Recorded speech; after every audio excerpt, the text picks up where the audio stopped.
Jack gave the toy airplane just a gentle push, but to his amazement, it seemed to come alive, gliding forward and pushing a small bucket along with it. Witnessing this magical moment, Jack immediately dragged a ladder over and climbed onto the roof. Just as he was about to let the little plane carry him soaring through the sky, his mother grabbed him in the nick of time. Back in his room, his mother gave Jack a stern talking to and locked the toy plane away in the storage closet. No matter how much Jack pleaded, she refused to give it back. While mother and son were in the middle of their heated argument, the locked-away plane bizarrely burst through the window and started careening wildly around the room. Lisa flew into a rage at the sight and grabbed a mop, trying to knock it down, but the little plane seemed to grow angry too. Its body began glowing with an eerie red light. Lisa shrieked in terror at this supernatural display, and Jack quickly hugged his mother tight. Strangely though, the plane suddenly calmed down. Badly shaken, Lisa reluctantly allowed Jack to take the plane back to his room, but the whole incident left her deeply unsettled. She immediately called her friend David. After hearing about these bizarre events, David suggested bringing the plane back for analysis. The two then snuck into Jack's room while he was fast asleep and took the toy. Back at the lab, David began examining the plane carefully. What they discovered defied all logic.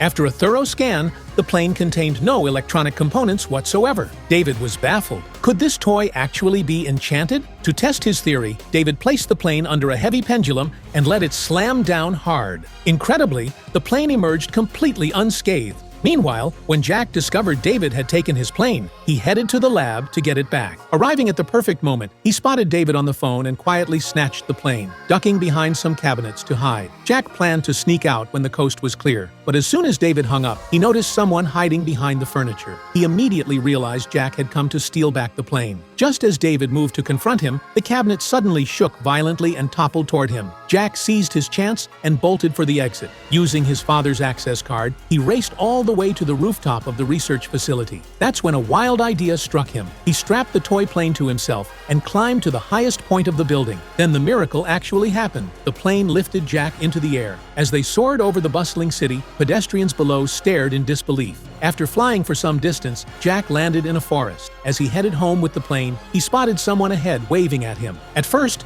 Jack thought it might be his deceased father, but as he drew closer, he realized it was David from the lab. Jack spun around and ran, but in his panic, the plane fell to the ground. As David moved to continue his pursuit, the plane suddenly took flight and attacked him. David grabbed its wing, trying to control it, but the plane was surprisingly strong and slashed a gash across his hand. Finally, the plane flew back to Jack's side. Jack found a tall tower and prepared to fly again with the plane. But exhausted from staying up all night, he collapsed on the ground and fell fast asleep.